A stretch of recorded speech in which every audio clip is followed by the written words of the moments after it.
Nah, benar nggak sih generasi ini ada karena kesalahan dari generasi sebelum kita? Penasaran?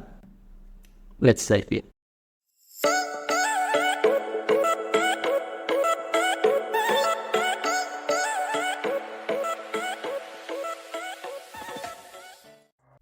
Halo Farcap Buddies, kembali lagi di channel Farcap Capital Indonesia. Kali ini kita akan membahas soal generasi sandwich. Mungkin Buddies tahu kerabat, teman, atau keluarga, atau jangan-jangan bahkan Buddies sendiri adalah bagian dari generasi sandwich ini.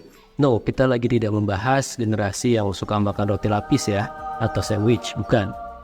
Tapi sebetulnya generasi sandwich ini adalah istilah yang digunakan untuk menggambarkan kondisi seseorang yang tidak hanya harus memenuhi kebutuhan pribadinya, tetapi juga kebutuhan dari orang tuanya dan anaknya. Jadi kalau digambarkan, generasi sandwich sebetulnya adalah orang yang diapit oleh generasi atas dan generasi bawah, sehingga seolah-olah membentuk sandwich atau roti lapis. Bahkan kadang kondisi ini diperparah dengan tidak hanya mereka harus membiayai dan bertanggung jawab atas keluarga intinya, kadang-kadang mereka juga harus membiayai hingga kakek neneknya. Jadi kalau dibayangin ini kondisi yang sangat mengerikan ya. Dan sebetulnya kondisi ini adalah kondisi yang umum dan sudah seringkali terjadi di lingkungan sosial kita. Hanya saja istilah sandwich generations akhirnya digunakan untuk mempermudah dan lebih menggambarkan situasi yang terjadi. Terus apa sih yang membuat orang menjadi bagian dari sandwich generations? Sederhananya sebetulnya ini semua karena UUD ya, atau ujung-ujungnya duit. Biasanya generasi sebelum kita tidak memiliki ketersediaan atau kesiapan secara finansial yang dibutuhkan untuk memenuhi kebutuhan sehari-hari ketika mereka sudah tidak berada di usia yang produktif. Sehingga tanggung jawab untuk memenuhi kebutuhan ini akhirnya diwariskan ke anak mereka. Dan ketika anak mereka dewasa, tidak hanya harus memenuhi tanggung jawab mereka untuk dirinya sendiri dan orang tua, kini ketika mereka berkeluarga dan punya anak, mereka juga harus mempersiapkan dan memiliki tanggung jawab untuk membesarkan anaknya. Inilah yang menyebabkan terjadinya generasi sandwich. Jadi betul dong, kalau misalkan generasi sebelumnya tidak mempersiapkan diri, ya salah mereka. Ya ada benarnya, tapi ada juga tidak benarnya. Untuk tahu apakah generasi sebelumnya itu sepenuhnya salah atau tidak, sebetulnya kita harus adil dan melihat dalam view yang lebih luas ya. Kenapa hal ini bisa terjadi? Di sini saya mau memberitahu kepada Buddies pentingnya literasi keuangan. Dan literasi keuangan itu hanya bisa didapatkan dengan keterbukaan akses informasi. Nah ini kata kuncinya, informasi. Kalau kita bicara tentang informasi, 30-40 tahun yang lalu sebelum internet itu tersedia, akses terhadap informasi adalah sesuatu yang langka dan mahal. Coba kita bayangkan zaman dulu kita bisa dapat informasi dari mana sih? Terbatas sekali dan tidak bisa didapatkan secara bebas atau sesuai dengan kebutuhan. Biasanya mungkin pada zaman itu kita bisa mendapatkan informasi dari media cetak seperti koran, majalah, televisi, dan media-media umum lainnya lah. Tapi pada kenyataannya ketersediaan informasi ini masih sangat terbatas dan hanya terbuka untuk kalangan tertentu saja. Pada zaman itu juga banyak hal yang belum stabil, dari mulai politik, kebijakan pemerintah, bahkan ketersediaan lapangan kerja, kesetaraan ekonomi, dan lain sebagainya menjadi tantangan tersendiri bagi generasi sebelumnya, bahkan bagi mereka hanya untuk bertahan hidup. Mayoritas mungkin tidak bisa memiliki privilege untuk membayangkan masa depan mereka nanti. Kalau dibandingkan dengan zaman sekarang, ketika kita sudah berada di lingkungan yang di mana teknologi itu sudah tersedia di mana-mana, kita gampang sekali mengakses internet. Mau tahu informasi itu tinggal semudah menjentikan jari, tinggal menggunakan handphone kita buka sesuai dengan apa yang kita butuhkan, maka kondisinya akan berbeda. Kalau zaman dulu ketika kita mau mencari pekerjaan saja, kita harus menghampiri perusahaan satu persatu. Kita harus bertanya soal lowongan pekerjaan, kita harus banyak sekali melakukan effort, maka sekarang semua sudah dimudahkan. Akses sudah berada di mana-mana. Sosial media memberikan kita begitu banyak peluang. Zaman dahulu tidak ada hal yang seperti ini. Jadi pertanyaannya, ketika generasi sebelumnya tidak mempersiapkan diri untuk masa depan mereka? Apakah ini adalah sesuatu yang karena mereka tidak mau atau tidak bisa? Itu yang harus direnungkan. Belum lagi, selain keterbatasan informasi, ada juga faktor-faktor lain yang mempengaruhi seseorang dalam melakukan pengambilan keputusan. Contohnya budaya. Mungkin Badis juga ada yang tahu ya, ada beberapa cerita zaman dulu kita atau kepercayaan zaman dulu kita. Contohnya ya, kalau misalkan kita mau bahas, misal ada waktu itu salah satu kepercayaan yang menurut saya cukup menarik atau lucu, itu adalah kalau misalkan Badis tidak bersih nyapunya, katanya pasangannya akan berewok. Pada saat itu dipandang bahwa seseorang yang berewok itu mungkin menggambarkan finansial yang kurang baik misalkan. Padahal artis-artis sekarang kalau dilihat banyak juga yang berewok dan tetap keren-keren aja, ya kan? Malah kadang mungkin Badis sengaja untuk tidak menyapu dengan bersih karena pengen dapat suami yang berewokan. Loh, gak bahaya ta? Tidak hanya faktor yang terkait dengan itu, banyak juga faktor-faktor yang akhirnya mempengaruhi keputusan dan pengambilan keputusan baik yang keseharian atau yang bersifat finansial.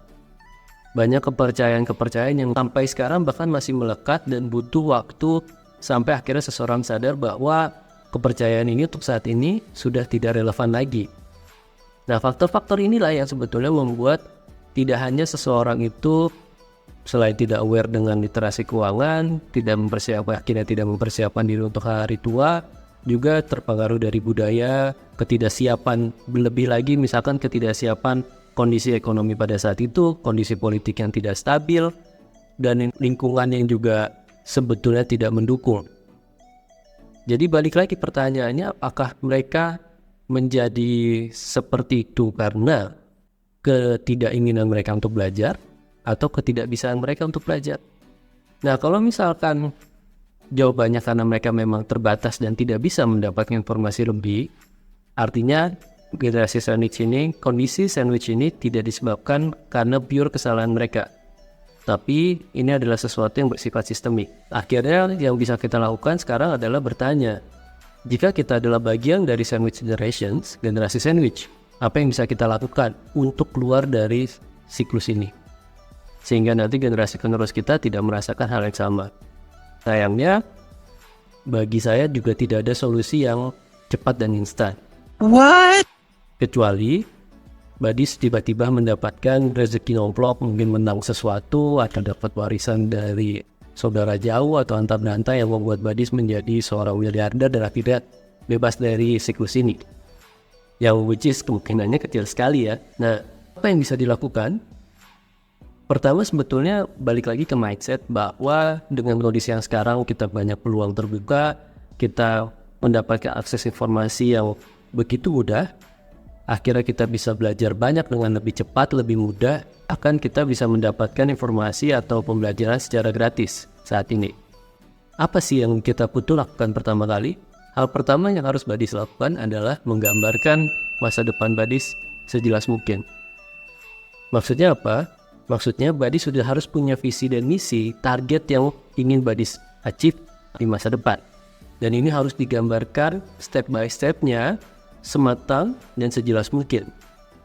Ini adalah momen di mana Badis harus paham ekspektasi, harus tahu mana yang merupakan kebutuhan dan keinginan, melakukan penganggaran kira-kira kebutuhan.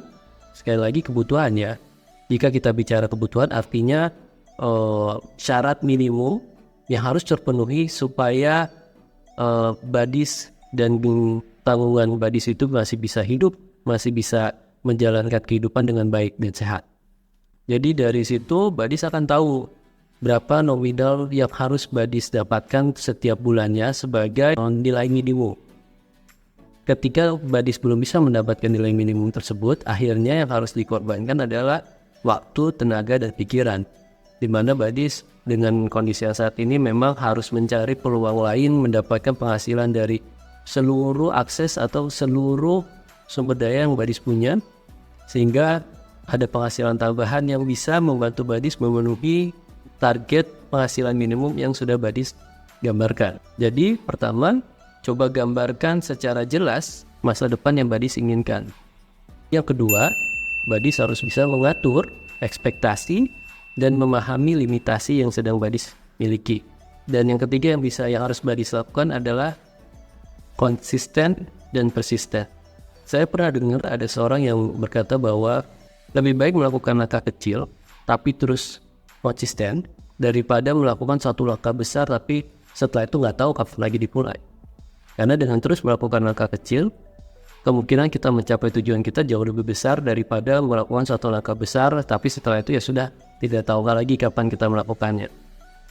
Dan persisten itu adalah kata yang menggambarkan kondisi tersebut.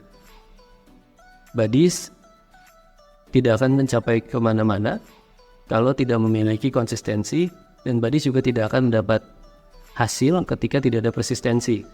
Bedanya apa? Konsisten artinya terus berproses dan percaya bahwa proses yang dilakukan itu membuat Buddies lebih dekat dengan tujuan Buddies.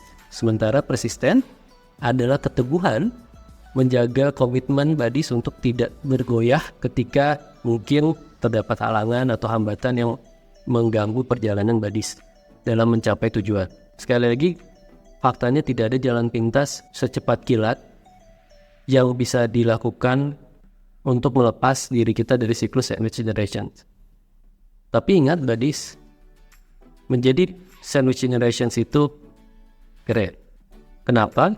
Karena sandwich generations itu tidak hanya membentuk generasi masa depan yang lebih baik, yang lebih siap, tapi mereka juga tidak melupakan generasi sebelumnya yang berjasa dalam membesarkan mereka hingga menjadi sosok yang seperti sekarang ini. Generasi sandwich itu kuat, tidak hanya keren tapi kuat. Mereka adalah sosok-sosok yang sangat berjasa. Mereka adalah sosok-sosok yang menjadi pahlawan dalam sebuah keheningan. Menjadi generasi sandwich itu bukan akhir dari segalanya. Memang penuh dengan tantangan, memang penuh dengan tangis, penuh dengan rasa sedih, mungkin juga penuh dengan rasa sakit. Tapi yakinlah dengan melakukan hal ini, Buddies akan menciptakan sesuatu yang lebih baik. Buddies juga telah berjasa untuk some greater goods. Jadi kesimpulannya, sandwich generations belum tentu adalah kesalahan dari generasi sebelumnya, tapi memang itu terjadi karena kondisi dan faktor-faktor yang tidak bisa dihindari. Dan it's up to us ketika kita menjadi bagian dari generasi sandwich untuk terus memantaskan diri dan akhirnya bisa melepaskan diri kita dari siklus generasi sandwich. Dan hopefully kita berharap bahwa generasi selanjutnya tidak perlu ada lagi yang menjadi bagian dari generasi sandwich.